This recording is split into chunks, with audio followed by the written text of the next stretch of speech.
법률가이시기도 하고 법조 전문기자로서 일요일 새벽에 서울 서부지법의 그 폭력 사태 충격적으로 보셨죠. 너무 충격적이죠, 사실. 한 말씀 좀 해주세요. 어떻게 네. 보셨는지. 예. 이거는 정말 예. 사실 문명 국가에서는 있을 수가 없는 일이에요. 그렇죠. 이게 예. 그러니까 뭐 어떤 판결의 방향이 마음에 안 든다고 법원에 난입하고 문을 깨고 들어가고 저는 특히 충격적이었던 게 판사실 들어간 거. 7층에 판사실 들어간 그렇죠. 거. 네. 그 7층에 이게 어떻게 있어? 그게 영장 담당 판사 사무실이 네. 7층이란 걸 그 시위대가 알고 있었다는 얘기인데. 그 부분도 그러니까는 판사들이 경악하는 부분. 이거를 예. 일반 시위대고 그냥 성난 군중이 이것까지 어떻게 알았을까? 지금 그때 그 영상이 다시 나가고 있는데 전 네. 봐도 다시 봐도 저는 정말 이거는 정말 있을 수 없는 상황이다. 있을 수 없는 상황이죠. 왜? 예. 네. 그래서 이제 저건 뭐 입이 10개라도 그리고 저 행동을 한 사람들은 잘못했다. 네. 저희가 저게 면죄부를 줄 생각은 조금도 없는 거지 그렇죠. 않습니까? 네. 근데 다만 이런 일이 벌어지게 된 그 배경이 오늘 조선일보 사설도 물론 앞에 이런 시위에 대해서는 이제 준엄하게 꾸진 내용이 있었습니다만 이제 3사설에 세 번째 사설에 법원이 법원 난입 사태에 생각해야 할 것 하면서 네. 어떻게 보면 사법부의 그 신뢰가 좀 떨어진 부분 네. 이거에 대해서 좀 지적을 했더라고요. 네. 그 그렇죠. 부분도 좀 한번 짚어주시죠. 네. 예. 그 부분도 사실 지금 이게 어제 오늘의 일이 아니고 아니다. 예. 특히 이제 지난 정권에서 김명수 대법원 들어서 예.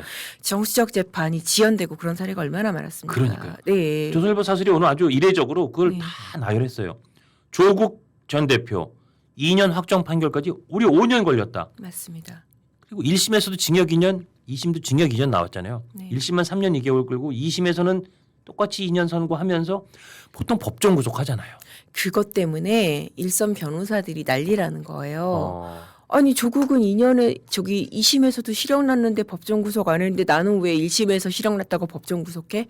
그러네요. 그렇게 변호사 변호사들한테 당신 능력 부족 아니야? 그렇죠. 근데 결국 그렇게 법정 구속을 2심까지 안 하는 바람에 네. 국회의원 길을 열어줬다. 이것이 재판인가라고 조선일보 사설이 아주 강하게 그렇죠. 비판했어요. 네. 윤미향 전 의원 기소 4년 2개월 만에 당선 무효형 징역형 나왔다. 의원 임기 다 채웠다. 법원이 불의를 저질렀다까지 얘기했어요. 맞습니다. 네. 황운하 의원 울산시장 선거 개입. 1심 징역형 선고에만 3년 10개월. 이 저도 이번에 사설 보고 알았는데 우리법 연구회 출신 판사가 무려 15개월 동안 본안 심리를 진행하지 않았어요.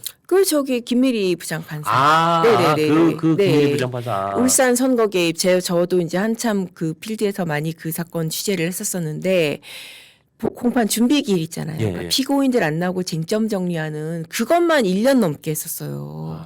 물론 이 사건이 피고인이 많고 예, 사건 예. 내용이 간단치 않은 거를 감안을 하더라도 너무 심했죠. 공직선거법 사건인데 그렇죠. 6개월 내에 1심 내야 되는 사건을 준비기일만 1년 3개월을 하니까 이거는 의도적인 거 아니냐 그런 얘기까지 나왔던 거죠. 그래서 황운하 의원은 임기를 다 채우고 또 의원이 됐다. 그렇죠. 조국 여기는- 혁신당으로. 그렇죠. 네. 여기에는 이 조선일보 사설이 판사들이 재판을 한 것이 아니라 정치를 한 것이다. 진짜 오늘 그렇죠. 아주 정말 아주 이 결기가 확 서 있는 상태에서 네. 법원이 이게 재판을 한 거야?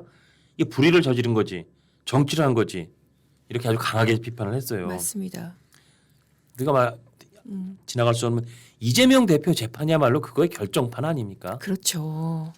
뭐 재판 지연작전을 사실상 다 받아준 거 아니에요? 공직선거법 1심 같은 경우도 공직선거법 1심이 만약에 규정대로 났다고 한다면은 6개월 내에 6개월 내에 났다고 한다면은 이 대표가 이번 선거 출마 못했죠. 그렇죠. 그 총선에 1심에서 출마 못했죠, 아예. 그렇게 징역 1년에 네. 집행유예 2년이 나왔고 2심에서도 그렇게 인정됐다면 벌써 대법원 판결이 나왔겠죠. 그렇죠. 지금 네. 뭐 다른 대장동, 백현동 이런 재판 결과에 상관없이 상관없이. 대선 후보로서는 이미 아웃일 수 있는 거예요. 이 결과가 그대로 확정이 됐다면. 그렇다면 국회의원 배지가 떨어졌을 것이고 그렇다면 그렇죠. 이미 구속이 돼 있을 거예요. 네, 구속돼서 그러니까 재판 진행도 더 빨라졌을 거예요. 맞아요. 사실은 이재명 대표가 받고 있는 혐의라는 게 어마어마하잖아요. 맞습니다. 지금 그 법조인들도 그 얘기를 많이 하던데 뭐 대장동, 백현동 이거 다 묶여 있는 큰 재판도 그거지만 대북 송금, 네. 불법 송금, 제3자 뇌물 800만 달러, 100억 원 지금 환율 올라서 더 될 수도 있어요. 그러네요. 환율 오른 것도 감안해야겠네요. 100억 원 뇌물이면 인정되면 아, 이거는 거의 뭐 무기징역급의 선고가 나오는 거라 그러더라고요. 원래대로면. 네, 그렇죠. 최소한 징역 15년 이상이 나올 수 네. 있다. 더군다나 이거 유엔 대북제재 위반이라서. 대북제재 위반인 네, 것도 있고요. 그렇죠. 사실 2심에서는 그 부분도 뭐 이거 정치적인 문제긴 하지만은 사실 또 2심 판결 이후에 그 부분도 거론이 되고 있지 않습니까? 그러니까 이 다른 재판들 그렇게 법원이 조선일보 표현에 따르면 정치를 한 것이고 불의를 저지른 것이고 재판을 한 것이냐라는 비판을 받는 게 되게 많은데 왜 대통령에 대한 거는 그렇게 엄격하고 그렇게 빨리 해? 그렇다 그래도 아무리 그랬어도 아까 화면에 나온 그런 일을 벌이면 안 되지만 그렇죠. 폭력하면 안 되지만 그러니까 일부 국민들 아니 꽤 많은 국민들 뇌리와 가슴에는 이거 너무 불공평한 거 아니야? 이거 너무 한쪽만 봐주는 거 아니야? 그런 생각이 들 수도 있을 것 같아요. 맞습니다. 사실 그렇죠. 예. 더군다나 이재명 대표에 대해서는 영장 기각 사유도 그러니까 그 얘기를 해야 돼요. 예. 네. 그 당대표로서 야당 당대표로서 증거인멸의 우려가 적다고 그렇게 적었잖아요. 그렇죠, 그렇죠. 당대표가 증거인멸의 우려에서 감안해야 될 사정이 뭐 현직 대통령은요? 더 감안해 줘야 되는 거 아닌가요? 그러니까요. 네. 이게 아무리 무슨 법원이 다르고 판단 주체가 다르더라도 국민들이 보기에는 아니 똑같은 법원인데 이거는 사람에 따른 차별 아니면은 정치적 입장에 따른 차별로 볼 수밖에 없는 거죠. 그리고 저는 그 얘기도 하는 게 이재명 대표는 국회의원 체포 동의안을 통과시키는 그 절차를 거쳤잖아요. 네. 지금 그 절차가 도저히 통과가 안 되기 때문에 이재명 대표에 대해서는 이제 어느 수사기관도 영장 못 쳐요. 그렇죠. 딱 한 번 그때 통과돼서 국회의원들도 야, 이 위증교사의 백현동에 그때 3개였죠. 이 정도 갖고는 영장 한번 받을 만하겠다고 보내는데 그걸 기각했잖아요. 그렇죠. 그 기각으로 유창원 부장판사의 그 기각으로 한 번 예선을 거쳐서 온 그 사실상 국회의원들 보기에도 구속될 만도 하겠다 싶은 거를 네. 기각시켜줘서 이재명 대표는 완전히 원대복귀해서 제1당의 막강한 파워를 손에 쥐고 있잖아요. 근데 윤석열 대통령은 그런 예선도 없이 영장이 청구됐는데 네. 그리고 대통령은 만약에 만에 하나 기각돼도 이미 직무정지된 자리로 돌아가는 거지 원래 대통령 자리로 돌아가는 게 아니잖아요. 그러면 시작도 돌아가는 자리도 훨씬 윤석열 대통령 쪽이 좀 약하고 그러니까 기각해줄 영장을 안 줄 만한 쪽에 가깝고 이재명 대표는 영장을 발부할 만한 쪽에 가까운 거잖아요. 왜냐하면 기각시키면 원대복귀고 네. 올 때도 엄격하게 와서 왔고 더군다나 방어권도 네. 이재명 영장 기각의 사유 중에 들어갔잖아요. 네. 이재명 대표도 물론 재판할 게 많지만 그렇게 치면 윤석열 대통령은 앞으로 탄핵도 방어해야 되고 그렇죠. 재판도 방어해야 되고 네. 방어할 게 종류도 또 많잖아요. 그러니까요. 아니 제가 너무 이재명 대표한테 좀 불리한 얘기만 하는 건가요? 아니 저는 네. 굉장히 객관적으로 봐도 그렇다는 말씀을 드리는 건데 어떻게 네. 생각하세요? 아니 당연히 예, 이쪽의 예. 방어권이 중요하면은 이쪽 윤 대통령 쪽의 방어권도 보장을 해줘야 되는 거죠. 그렇죠, 네. 그렇죠. 더군다나 탄핵 심판하고 형사 재판이 동시에 진행되는 상황 이게 보통 상황이 아니잖아요. 그렇죠, 그렇죠. 우리나라를 대표하는 정말 국가 수반의 지위에 있는 사람이잖아요. 맞습니다. 예. 그 위치에서 형사 절차 그리고 탄핵 심판에서의 방어권을 보장해 달라. 예. 이게 사실 뭐 할 수 없는 요구가 아니잖아요. 예. 그러니까 지금 저는 이번 이렇게 사건을 양자를 비교해서 보니까 사법 리스크 방어를 위해서는 대통령보다 야당 대표가 더 낫구나. 그렇죠. 그런 생각 들더라고요. 아니 이게 네. 본질적으로 우리 헌법 체계가 의석을 좀 많이 얻은 야당이거나 정당의 대표이면서 뭐 염치와 이런 거를 좀 무시할 수 있는 그런 자질이 있으면 네. 정말 모든 사법 리스크를 피해갈 수 있고 정말 웬만한 자기에 관련된 혐의는 다 털어낼 수가 있겠다는 생각이 들어요. 대통령은 오히려 그게 잘 안 돼요. 물론 내란이라는 혐의를 받는 계엄을 발표한 거는 저는 여전히 잘못됐다고 생각하고 그 부분은 뭐 윤석열 대통령이 두고두고 책임을 지고 가야 맞습니다. 되지만 네. 방어에는 훨씬 야당 대표 내지는 네. 의석이 많은 당 대표가 훨씬 유리하더라고요. 더군다나 네. 저는 사실 대통령에 대한 체포영장이 이렇게 쉽게 나올 수 있는 거구나 사실 놀랬거든요. 왜 보통 이제 이 고위급들에 대해서 고위급뿐만 아니라 그냥 일반인들도 조사할 때 절차 협의 거치잖아요. 예, 언제 예. 나올 수 있으세요? 전화해가지고 수사관이든 검사든 조율해가지고 그렇게 조사받지 않습니까? 예. 근데 대통령에 대해서 공수처가 나오세요 3번 예. 공개적으로 예, 예. 하고 나서 안 나오니까 체포영장을 청구를 했단 말이죠. 그러니까. 그런데 영장이 나왔어요. 예. 거기다가 또 희한하게 여기는 군사상 공무상 기밀 보호 지역인데 그 110조 111조를 빼는 정말 살다 처음 보는 영장이 나왔단 말이죠. 그렇죠. 네.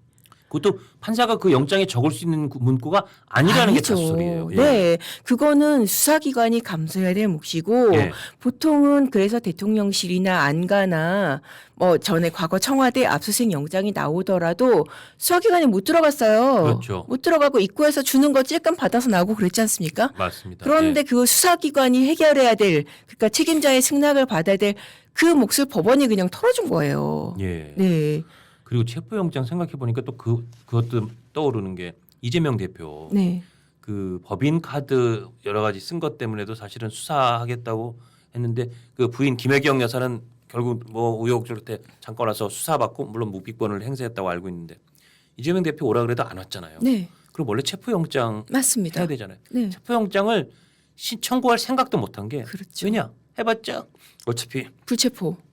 국회 가서 네, 민주당에서 그걸 통과시켜주겠어? 그러니까요. 그러니까 아예 체포영장을 청구할 생각도 못해요 검찰이. 네, 아유, 수사하지 말고 그냥 기소하자 어쩔 수 없지 뭐. 네. 그러니까 대통령보다 네. 이재명 대표가 더 위에 있는 거예요. 이거 보면. 그러니까요. 예. 아니 이재명 대표뿐만 아니라 돈봉투 사건 있잖아요. 그러네요.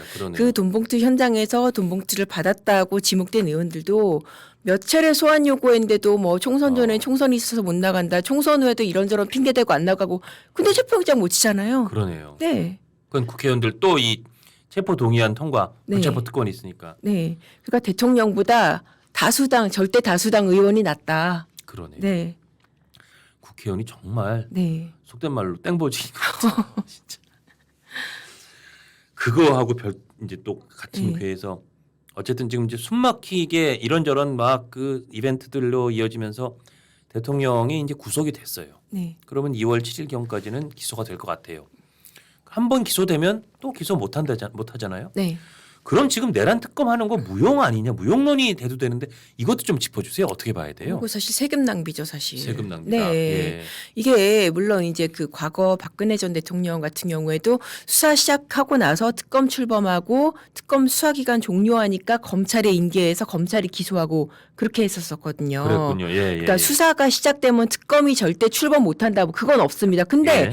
통상적으로는 어쨌든 수사 초기 단계에서 특검이 출범을 해서 예, 예. 특검이 주도적으로 수사를 이끌어서 보통 기소까지 하는 그런 단계를 이루어지는데 지금 관련자들 다 기소돼 있잖아요. 그렇죠. 김용현 전 장관, 뭐 노상원 전 정보사령관 예. 그래서 다 지금 기소돼 있잖아요. 조지호 경찰청장도 그렇고 그럼 윤 대통령만 남은 상태인데 예. 윤 대통령도 특검 출범 전에 기소될 가능성이 높잖아요. 그렇죠. 이제 지금 특검이 설사 통과돼도 뭐 네. 이것저것 법적 절차하고 사무실 구하고 특검 누구 할 거냐 추천받고 하면은 2월 7일을 훨씬 더 구하게 되죠. 그렇죠. 예, 예. 그럼 기소 다 되고 나서 특검이 할 일이 뭐가 있을까요? 뭐가 있는 거예요? 네, 없어요. 그러니까 이거는 그럼 어떻게 보면은 특검 조항 중에 이제 그게 있을 거예요. 언론 브리핑 가능하다 그 조항이 있을 겁니다. 매일 브리핑할 수 있다. 그렇죠. 예, 매일 예. 브리핑하는 예. 그 조항을 이용해서 매일 브리핑에서 조기 대선에 밑자락을 깔아주는 그런 역할을 하게 될 가능성이 큰 거죠. 그래서 이 상시 브리핑을 통한 이재명 선거운동 기관 아니냐 이런 얘기가 나오는 게 그런 그렇죠. 맥락이군요. 네, 그리고 권성동 그 국민의힘 원내대표는 이재명 조기 대관식의 걸림돌을 모조리 제거하겠다는 속셈. 물론 이게 매우 이제 국민의힘 쪽에 아주 강한 정파적 이익이 포함된 표현이긴 하지만 이 표현도 일리가 있는 거네요. 네, 그러니까요. 실제로 특검이 출범해서 예. 더 뭘 수사하지 싶을 정도로 이 사건의 사실관계는 그냥 12월 3일 그날 당일에 있었던 일이 전부잖아요. 그렇죠. 그렇죠. 박근혜 전 대통령 사건처럼 뭐 무슨 재단이 나오고 뭐 그런저런 복잡한 사건이 아니라고요. 예, 예. 그런데 더 수사할 게 없는 사건에서 이미 관련자들 대부분이 기소가 됐는데 그 많은 세금을 써가면서 도대체 뭘 더 하겠다는 건지 되게 의문스럽죠. 그러니까 지금 수백억의 예산을 써가면서 결국 이재명 대표의 조기 대관식에 꽃길 깔아주는 그런 특검을 하자는 거 아니냐라는 국민의힘의 주장에도 일리가 있다. 맞습니다. 예.